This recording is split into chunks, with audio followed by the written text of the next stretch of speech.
When I went to pick up my daughter from school, she told others that I was their nanny. She even shouted at me, "You are embarrassing. Don't come to school looking like that." I was furious when I got home and immediately complained to Nathan. But instead of support, he snapped at me, "Well, if both of you think I'm such an embarrassment, I'll just spend all my time and money on beauty treatments and new clothes. Let's see how that goes. And as for being the free nanny, whoever wants the job can have it." The very first day I stopped doing everything, Carter's clothes weren't washed, his homework wasn't done, and he was late to school. My little prince went from being the class favorite to looking like a scruffy kid from the wrong side of town. Nathan stormed at me, "You're making excuses to go to work and not even taking care of our son?" "Vivian, how can you be so selfish?" I calmly replied. 6. Both Nathan and Carter were about to lose it. When we got home from school, I sat on the couch with a cold expression. I didn't cook dinner, didn't clean, didn't wash a single piece of clothing. Carter, as usual, didn't think he'd done anything wrong. He expected everything to continue like normal. "Mom, I'm hungry. Hurry up and make dinner," he demanded. I shot him a look and said, "Don't call me Mom. I'm not your mom." Carter's face flushed with anger. I had promised him burgers and fried chicken after school, but after his performance at the school gate, those plans were gone. Earlier, I'd seen Carter chatting up Lily, laughing his head off like nothing else mattered. Next to Lily was her mom, Sophia Whitman, looking effortlessly stylish. I walked over, intending to greet her, but the second Carter saw me, his face dropped. He jumped right in front of me and cut me off, loudly proclaiming, "This is our nanny. You don't need to talk to her." He turned and yelled at me again. "You look so embarrassing. Don't come to school looking like that." It was pickup time, and other parents were passing by, giving me curious looks. Sophia Whitman's face was full of surprise as she glanced at me with concern. Slightly raising her brows, I looked down at my faded clothes, between taking care of the house and family. I hadn't had time to dress up. My ungrateful little brat had the nerve to be ashamed of me. But I wasn't going to take it lying down. I slapped some sense into him, hard. Carter's face turned beet red. I mumbled an apology to Sophia and walked away without looking back. Carter, in a panic, came running after me, wailing, knowing I was furious. He probably thought I wasn't going to take him for fried chicken anymore. As if I wasn't going to give him anything. He could have looked like fried chicken for all I cared. Once we got home, Carter locked himself in his room and gave me a dirty look. I looked around at the dirty laundry and messy living room and sank deep into thought. It's been 7 years since I became a full-time mom. I gave up my job for Carter. Every little thing, meals, laundry, school, health, was all on me. But today, the way he acted made me realize all my efforts were for nothing. Why had I sacrificed so much? When I refused to make him dinner, Carter lost it completely. He threw himself on the floor and started screaming. I wasn't wrong. You don't even have a job. What's the difference between you and a nanny? I'm telling Dad. To my shock, Nathan frowned when he heard the story, and his eyes were full of disappointment when he looked at me. Why are you making a big deal over what a kid says? You promised him fried chicken today. No wonder Carter's upset. Nathan, are you serious? I couldn't believe it. Your son has serious issues, and when I try to teach him a lesson, somehow it's my fault? Nathan's face showed nothing but annoyance. Carter's just a kid. What does he know? But you've let him go hungry this long? That's on you. Carter looked smug, glancing at me while he whined to Nathan about wanting fried chicken. Before the two of them could head out, I yelled, "If either of you walks out that door today, I'm done with this house." The only response I got was the slam of the door and the sound of their laughter fading down the street. I collapsed on the couch, tears running down my face. 7 years of my life, all for nothing. Every day, I'd wake up early, cook, clean, take care of Carter, and do all the household chores. My workload wasn't any less than Nathan's. But now, neither Nathan nor Carter appreciated me. Well, if they think I'm so embarrassing, I'm done. I'll spend my time and money on self-care and clothes. Let's see who misses me then. After making up my mind, I tossed Nathan's stuff into the guest room. There was no way I was sleeping next to that man for another minute. I called up Bianca and we made dinner plans. Nathan took Carter out for fried chicken, so I wasn't going to hold back either. After dinner, Bianca and I hit Rivercrest Shopping Mall. I had years of missed self-care to make up for. The newest skincare set? Bought. Trendy clothes and bags? Yes, please. Gym membership? Spa package? Got them both. Bianca watched me spend money like water, her eyes wide in disbelief. "Vivian, aren't you worried Nathan's going to lose it?" I admired my purchases with satisfaction. Who cares? I'm spending my own savings. He has no say in it. I posted a picture of my shopping haul on Instagram to celebrate this new chapter of my life, but then I saw that Nathan had already posted something first. He tagged me too with a snarky caption, "Took Carter out for fried chicken. He says I'm his favorite."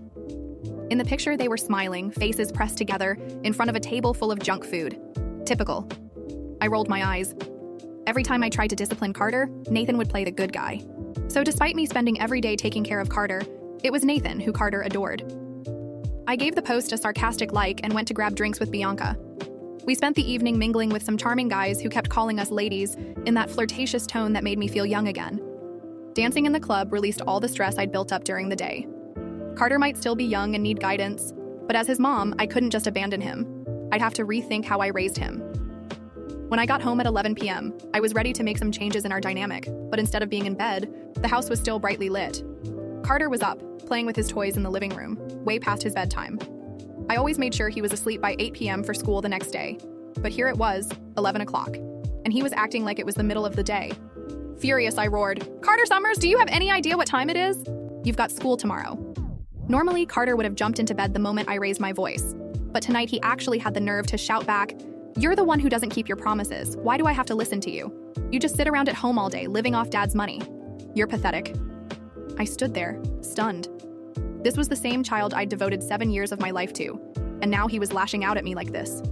The first time he'd said something hurtful, I thought it was just his age. But now he was doing it on purpose. He meant every word. Tears stunned my eyes.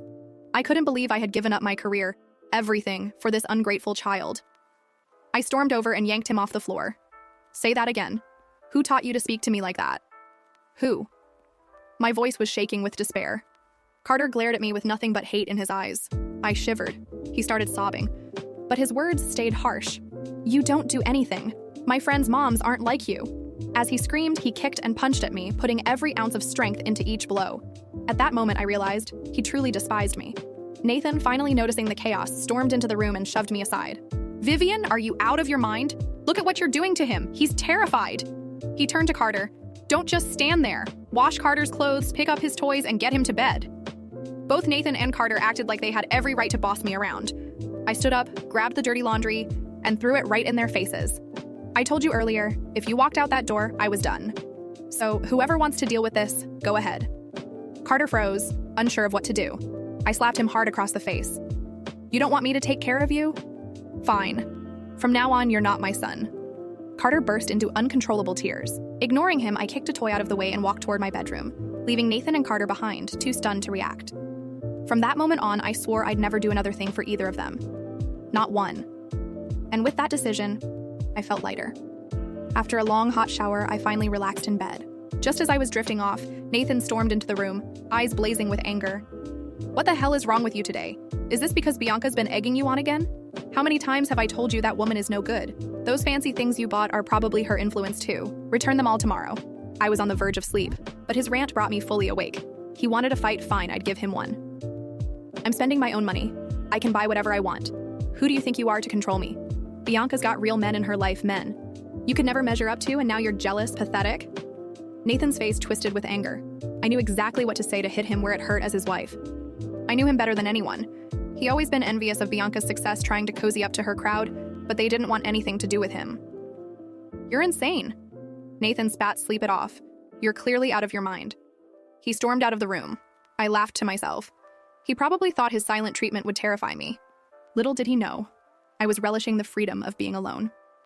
The next morning, I was woken up by Carter's cries. But I didn't move. For the first time in years, I felt no urgency to rush to his side, no guilt gnawing at me to fix whatever was wrong. I stared at the ceiling, listening. Nathan's voice boomed through the house, sharp and impatient. "Carter, quit whining. What do you want me to do about it?" Carter sobbed louder. "I don't have any clean clothes. I told you Mom always washes them. I don't know what to wear." A bitter smile curled my lips. Just as I thought. The world kept spinning, but without me there to hold it together, their perfect little routine was already crumbling. Nathan groaned. "Then find something, Carter. God, do I have to do everything?" Carter sniffled. "But nothing's clean, Dad. What am I supposed to do?" There was a long silence, followed by a frustrated sigh. "Fine, I'll do the damn laundry. Happy now?"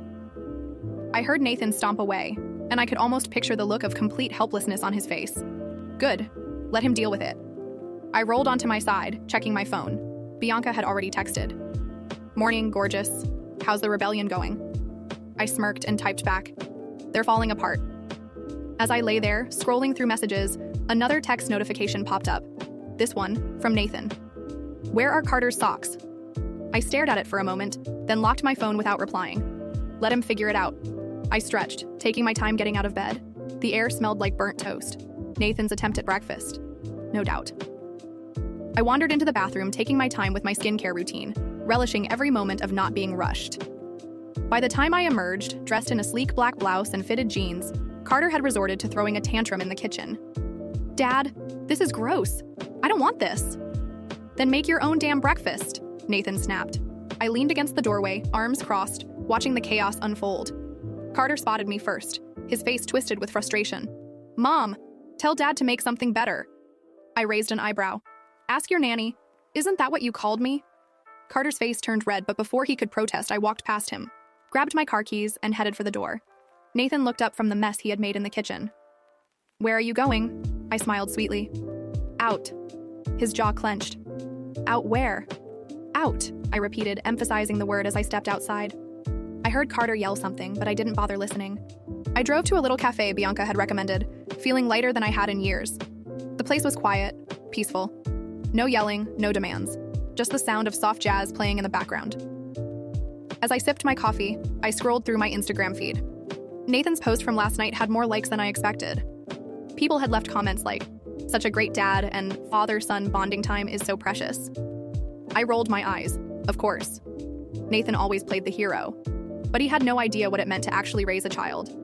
I scrolled past it and instead posted a picture of my coffee, captioning it, "Self-care isn't selfish, it's survival." Within minutes, Bianca commented, "Preach." Another message popped up, one I wasn't expecting, Sophia Whitman. "Hey Vivian, saw your post, hope you're doing okay. If you ever want to chat, let me know." I frowned slightly. Why was she reaching out? I debated ignoring it, but ended up replying. "Thanks, Sophia, I appreciate it." Almost immediately, she responded, "Want to meet for lunch?" I hesitated. We weren't exactly friends, but something about the way she had looked at me the other day, concerned, almost sympathetic, made me curious. I texted back, "Sure." A few hours later, I met Sophia at an upscale restaurant, a place I normally wouldn't go to. She greeted me with a warm smile. "I wasn't sure if you'd actually come," she admitted as we sat down. "Neither was I said honestly. She chuckled. "I saw what happened at school the other day. I wanted to say something, but I didn't want to overstep." I took a sip of my drink. "It's fine. It's not the first time Carter's done something like that." Sophia tilted her head. "That bad?" I let out a short laugh. "Worse." She studied me for a moment before saying, "You know, when I first became a mom, I thought being a good mother meant giving up everything for my kids. But I realized something. If you give them everything, they start thinking they're entitled to it." I stared at her. "Exactly." She smiled knowingly. "And husbands? Same thing." I smirked. "You sound like you've been through this before." "Oh, I have." She stirred her tea. "My ex-husband thought I was just sitting at home doing nothing while he worked. So one day I stopped doing everything. The house fell apart. The kids freaked out. And suddenly he realized how much I actually did." I leaned back in my chair. "So what happened?" "I left him," she said simply. "And now I'm happier than I ever was." I stared at her, considering her words. Could I really leave Nathan? Did I want to? Before I could answer that, my phone buzzed. A text from Nathan. "Where are you?" "Carter is crying."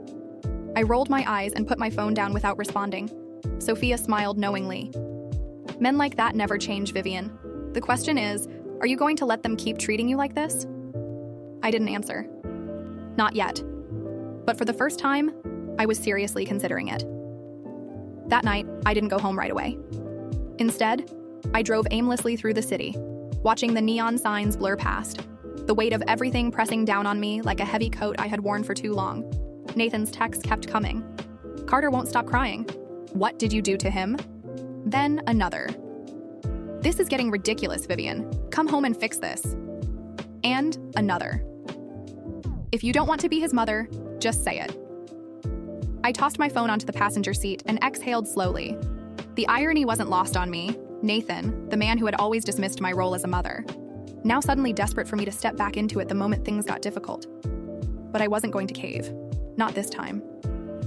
I pulled into a late-night diner, the kind that smelled like burnt coffee and nostalgia, and slid into a booth by the window. The waitress, a woman who looked like she had seen everything, poured me a cup without asking. "Long night?" she asked, her voice rough but kind. I gave a half smile. "Something like that." She nodded, like she understood, and left me alone with my thoughts. Outside, the city pulsed with life, people moving, laughing, living. And here I was, stuck in a marriage that felt like a slow death. Raising a son who saw me as nothing more than a convenience. My hands tightened around the mug. Was this really all my life was going to be? My phone buzzed again, and this time it wasn't Nathan. It was Sophia. If you need a place to crash, let me know. Seriously. I stared at the message, debating. It was a tempting offer, but I wasn't sure I was ready for that step. Leaving for a few hours was one thing. Walking away entirely was something else. Instead of replying, I finished my coffee, left a tip, and headed home. The house was eerily quiet when I walked in. For a moment, I thought they had both gone to bed. But then I saw Carter curled up on the couch, red-eyed, clutching a blanket. He looked up at me, his face twisted in anger and something else. Fear, maybe. "You were gone forever," he muttered. "Where did you go?" I dropped my keys on the counter. "Out." "You didn't even tell me," he accused, sitting up. "You always tell me." I raised an eyebrow. "And you always respect me, right?" "Oh, wait. No, you don't." Carter scowled. "You're still mad about that?" "Yes, Carter," I said sharply. "I'm still mad about the fact that my own son treats me like garbage." His face fell slightly, but he masked it with defiance. "Well, Dad said you're just being dramatic. He said you're trying to make us feel bad for no reason." I laughed, but it was cold. "Of course he did. That's what he does, Carter. He makes excuses for himself and for you, so neither of you ever have to take responsibility for anything." Carter shifted uncomfortably. "That's not true." "Isn't it?" I challenged. "Tell me, Carter. Who's been taking care of you all these years? Who's been making sure you have food, clean clothes, a ride to school? Who helped you with your homework when you were struggling?" He looked away. "You did. And how do you treat me in return?" His silence was answer enough. I sighed, rubbing my temples. "I love you, Carter. But I am done being treated like I don't matter. If you want a mother who does everything for you while you give nothing back, go find one. Because I'm not playing that role anymore." He swallowed hard. "So, you don't love me anymore?" My heart clenched, but I forced myself to stay firm. "Loving you and letting you walk all over me aren't the same thing." He didn't respond, just sat there, staring at his hands. The sound of footsteps made me turn. Nathan stood in the doorway, arms crossed, watching us with that same smug disapproval I had grown to despise. "Really, Vivian? Making our son cry again?" I rolled my eyes. "Oh, don't start, Nathan. I'm not the one who's been feeding him lies about me all night." He scoffed. "Lies? You have been dramatic. Running off, spending money like you're some spoiled teenager, leaving Carter to wonder if his mom even cares about him." "Oh, please," I snapped, stepping closer. "Spending my own money? That's your big issue? Or is it the fact that I'm not slaving away for you two anymore?" Nathan's jaw tightened. "This isn't about chores, Vivian. It's about family." "Family?" I repeated, laughing bitterly. "Oh, that's rich. Coming from the man who undermines his wife at every turn. Who teaches his son to disrespect the one person who's been there for him since day one. You don't care about family, Nathan. You care about control." His face darkened. "That's not true." "Then prove it," I challenged. "Start acting like a husband. Like a father. Because I swear to God, Nathan, if things don't change, I'm done." Carter sucked in a breath, eyes wide, but Nathan just narrowed his. "You don't mean that." "Try me," I said quietly. He stared at me for a long moment, something unreadable flickering in his expression, but then he turned away, shaking his head. "You're impossible. And you're predictable," I shot back. "Which is exactly why I'm not going to let you win this time." With that, I walked past him, up the stairs and into my room. My room now, not ours. As I closed the door behind me, I felt something I hadn't felt in years. Power. And I wasn't about to give it up again. The next morning, I woke up later than usual. No alarm, no rush to make breakfast, no frantic race to ensure Carter had everything he needed before school. For the first time in years, I let myself just exist. The house was quiet, but I could hear faint sounds from downstairs. Carter's voice, irritated, Nathan's, exasperated. Good. Let them figure it out. I took my time in the shower, letting the hot water wash away the remnants of exhaustion clinging to me like chains. When I finally stepped out, dressed in a silk robe I had barely worn because there was never a reason to, I checked my phone. A text from Bianca. "Brunch today? You deserve it." I smirked, typing back a quick, "Absolutely." As I made my way downstairs, I found Carter sitting at the kitchen table, arms crossed, staring at a plate of what looked like an attempt at scrambled eggs. The mess on the stove told me Nathan had tried to cook. I leaned against the doorway, watching as Carter poked at the food with his fork. "What's wrong?" I asked casually, making both of them turn. Nathan shot me a look, but I ignored him, my gaze fixed on Carter. "Not hungry?" Carter scowled. "It's burnt." I raised an eyebrow. "You don't say." Nathan exhaled loudly, wiping his hands on a towel. "You could have helped, you know." "Oh, you mean like I always do?" I said, tilting my head. "Like I've done for the past 7 years while you sat back and let me?" He clenched his jaw. "I was trying. Try harder." I turned back to Carter. "You can eat it or make something yourself. Your choice." Carter frowned, clearly not used to this version of me. But what?" I interrupted. "You're old enough to tell me how embarrassing I am, so you're old enough to cook an egg." His face turned red, but he didn't argue. I grabbed a yogurt from the fridge, my own breakfast decided. Nathan sat down across from Carter, watching me carefully. "So this is how it's gonna be now? You just do whatever you want?" I took a spoonful of yogurt, savoring it before answering. "That's exactly how it's gonna be." Carter groaned, shoving his plate away. "I don't like this." I leaned forward. "Then change it. Be better." He huffed but said nothing. Nathan sighed, rubbing his temples. "Look, Vivian, I get that you're upset, but no!" I cut him off. "You don't get it. You never did." I stood up, stretching. "I have plans. Try not to burn the house down while I'm gone." Carter looked up, surprised. "You're going out?" "Yes, Carter," I said, grabbing my bag. "That's what adults do. We have lives outside of catering to ungrateful children." His expression fell, guilt flickering across his face, but I didn't wait for a response. I walked out, feeling lighter with every step. Meeting Bianca at the cafe was like stepping into a different world, one where I wasn't just Mom or Nathan's wife. I was just me. She waved from a corner booth, already sipping on a mimosa. "Look at you," she said as I sat down. "You're glowing." "Freedom does that," I quipped, signaling for a drink. We talked about everything and nothing, and for the first time in a long time, I laughed without restraint. It felt good. It felt right. But reality had a way of creeping back in. My phone buzzed. Carter is refusing to get ready for school. What do I do? I stared at the message from Nathan, debating whether to reply. Then I put my phone down. Not my problem. An hour later, another text. "I swear, Vivian, if you don't start acting like a mother again, we're gonna have a serious problem." I smirked, taking another sip of my drink. Oh, we already had a problem, and for once, it wasn't mine to fix. When I finally returned home, the tension in the air was thick. Carter sat on the couch, arms crossed, glaring at nothing. Nathan stood in the kitchen, jaw tight, looking seconds away from snapping. "Tough morning?" I asked, hanging up my purse. Nathan exhaled sharply. Carter missed school, wouldn't get dressed, refused to eat. I shrugged. "Not my problem." "Vivian, stop this," he growled. "This is ridiculous. You're his mother." I crossed my arms. "Funny how that only matters when you need something." Carter suddenly jumped up. "You're being mean." I turned to him, my gaze cold.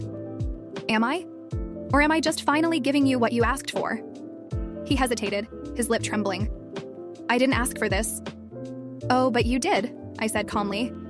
"You made it clear you don't respect me. You said I was nothing more than a nanny.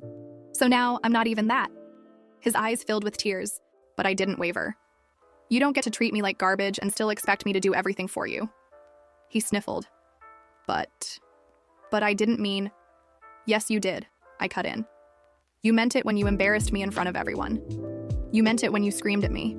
You meant it when you chose to listen to your father's lies instead of seeing the truth for yourself." Carter wiped his face, silent. Nathan stepped in. "All right, enough. He's a kid, Vivian. He doesn't understand." "Then it's time he learns." I looked directly at Carter.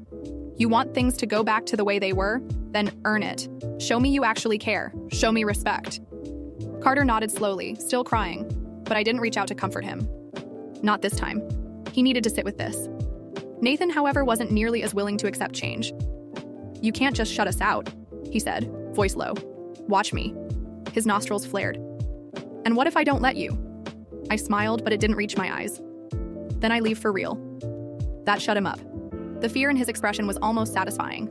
I walked past them both, heading upstairs. They had a choice to make, either step up and change or watch me walk away. Either way, I wasn't going back to who I was before. That woman was gone. As the days passed, the house became a battlefield of silence and tension. Carter sulked, watching me with a mix of guilt and resentment, clearly unsure of how to fix the damage he'd done.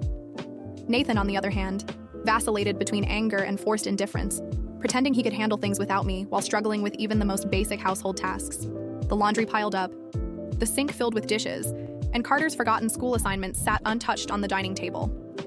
I observed it all with quiet satisfaction, sipping my coffee in the mornings as they scrambled to figure out their new reality. Every now and then, Nathan would mutter under his breath about how I was acting out or being petty, but I ignored him. If standing up for myself was petty, then so be it. One evening, I returned home from the gym to find the kitchen in complete disarray. The smell of burnt food clung to the air, and Carter sat at the table, arms crossed, his plate pushed far away from him. Nathan stood by the stove, looking exhausted, rubbing his forehead as if he had the world's worst headache. "What happened here?" I asked casually, tossing my gym bag onto a chair. Carter huffed. "Dad burned dinner. Again." I smirked, opening the fridge and grabbing a bottle of water. "Tough luck?" Nathan shot me a glare. "Are you seriously just going to stand there?" "Yup." I took a sip of water, enjoying the frustration written all over his face. He exhaled, clearly trying to keep his temper in check. "You've made your point, Vivian. But this isn't working." I raised an eyebrow. "Oh? And what exactly isn't working?" He gestured toward the mess. "This. You ignoring everything. Carter needs structure. He needs meals, help with school, discipline. And?" I tilted my head. "You're his father. Do it." Carter looked between us, his expression uncertain. He had always relied on me for everything, even when he treated me like I was invisible. Now that I wasn't readily available, he didn't know what to do with himself. "Mom, please," he finally mumbled, eyes downcast. I sighed, setting my water bottle down. "Carter, let me ask you something. Do you remember what you said to me that day at school?" His face turned red instantly, and he bit his lip, avoiding my gaze. I didn't mean it." "Didn't you?" I folded my arms. "Because you seemed to mean it at the time. You were so ashamed of me, weren't you?" He fidgeted, fingers gripping the edge of the table. "I was just mad. I wasn't thinking." "You were thinking enough to humiliate me in front of other parents," I said, my voice steady. "You were thinking enough to call me pathetic. A nanny? Someone not even worth respecting?" He flinched at my words, but I continued. "And now, when things aren't easy, you expect me to jump back in and pretend it never happened?" He sniffled, blinking rapidly. "I don't know what to do." "Then learn," I said firmly. "Learn how to take responsibility. Learn how to treat people with respect. Learn that I am not your servant." Carter wiped his eyes, nodding quickly. Nathan groaned, running a hand through his hair. "Jesus, Vivian, he's a kid. He messed up. Are you really going to hold this over his head forever?" I turned to him sharply. "He's a kid." "Yes. But you? What's your excuse, Nathan? What's your reason for letting him treat me like that? For backing him up instead of putting him in his place?" His jaw tightened. "I didn't mean to, but you did," I cut in. "Every time I tried to discipline him, you swooped in like the fun dad, making me the bad guy. Every time I needed support, you dismissed me. Every time I felt unappreciated, you made it worse." Nathan was silent, guilt flickering across his face. "So no, Nathan," I continued, "I'm not just going to let this go. Because it's not just about what happened at school, it's about years of this. Of feeling invisible. Of being nothing more than the person who holds this house together while neither of you even acknowledge it." Carter was openly crying now, small hiccups escaping him as he wiped his face with his sleeve. Nathan looked away, his hands gripping the edge of the counter. "So what now?" he muttered. "You just stay mad forever?" I exhaled, shaking my head. "No, but things will be different. I am not going back to who I was. If you want me in your lives, earn it." Carter nodded quickly, his face still wet with tears. "I will. I promise." Nathan was slower to react, his pride making it harder to admit fault. But finally, he sighed. "Okay. It wasn't much, but it was a start." The days that followed were filled with an eerie quiet, a fragile truce hanging in the air as if the entire house was holding its breath, waiting to see if I would revert to my old ways. But I didn't.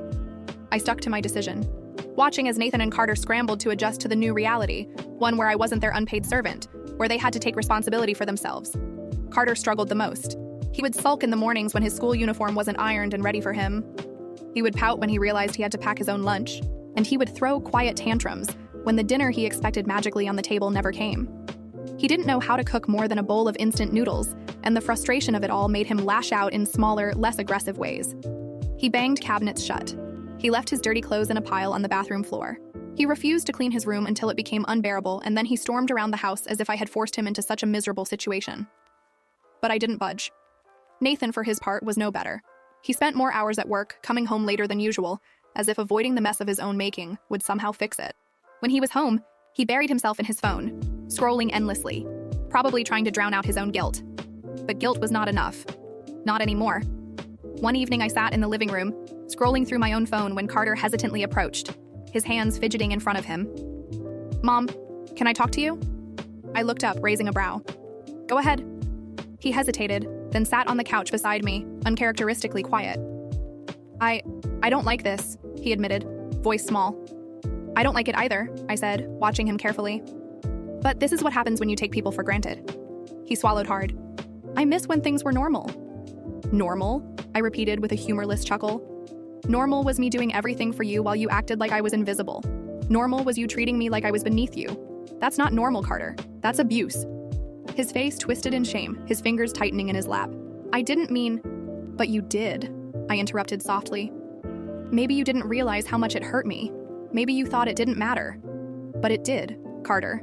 Every time you ignored me. Every time you dismissed me. Every time you acted like I was an embarrassment to you, it mattered." His eyes filled with tears. Eyes. "I don't want you to hate me." I sighed, placing my phone down and finally turning to him fully. "I don't hate you, Carter. I love you. But love isn't a free pass to treat people badly. You need to understand that." He nodded quickly, wiping at his eyes. I do, I swear." "Good," I said simply. "Now prove it." The next morning, I noticed small efforts. Carter made his bed without being asked. He folded his school clothes the night before so they wouldn't be wrinkled. He even attempted to make himself breakfast, though the scrambled eggs ended up more like burnt rubber. Still, it was a start. Nathan, however, was a different story. He remained distant, avoiding me whenever possible, as if refusing to acknowledge the problem would make it disappear. But I wasn't playing that game anymore. One night, as he slipped into bed beside me, I spoke without looking at him. "Do you even want this marriage anymore?" The question hung heavy in the air. Nathan stiffened, the blankets rustling as he turned to look at me. "What kind of question is that?" "A fair one," I said, still staring at the ceiling. "Because I can't be the only one trying to fix things, Nathan. If you don't care, just say it." He exhaled sharply. "Jesus, Vivian. Of course I care." "Then act like it," I said, finally turning to face him. "Because right now, it doesn't feel like you do." He ran a hand over his face. "I don't know what you want from me." "I want you to stop acting like this is all my fault," I said, voice rising slightly. "I want you to acknowledge that you failed me, Nathan. That you let Carter treat me like trash and did nothing about it. That you took me for granted just as much as he did." He clenched his jaw, staring at me like he wanted to argue, but he didn't. Because he knew I was right. "I don't know how to fix this," he admitted finally. "Then figure it out," I said, my voice steady. "Because I'm done waiting." With that, I turned away, shutting my eyes and letting the weight of the conversation settle between us. For the first time in years, I didn't feel small. I didn't feel invisible. I felt like I mattered. And whether or not Nathan chose to realize that, I knew one thing for certain. I would never go back to who I used to be. The following days felt like an uneasy truce, a fragile balance where Nathan avoided confrontation, and Carter made small efforts to mend what he had broken. But I wasn't fooled. Guilt was a temporary motivator. True change required more than just effort. It required accountability, something neither of them had fully grasped yet. I focused on myself. I went to the gym regularly, indulged in self-care, and spent more time with Bianca, who encouraged me to keep prioritizing my well-being. "You look better than ever," she said one evening as we sipped cocktails on her balcony, the city lights flickering beneath us. "Like a woman who finally woke up." I smirked, twirling the stem of my glass between my fingers. I guess I did. But deep down, I knew something was still festering beneath the surface. Nathan was growing more irritable by the day. The more I pulled away, the angrier he became, though he hid it behind passive-aggressive remarks and prolonged silences. Carter, on the other hand, seemed genuinely remorseful, but I remained cautious. I wasn't going to let a few weeks of effort erase years of neglect. Then, one evening, everything unraveled. It started with an argument, one I should have seen coming.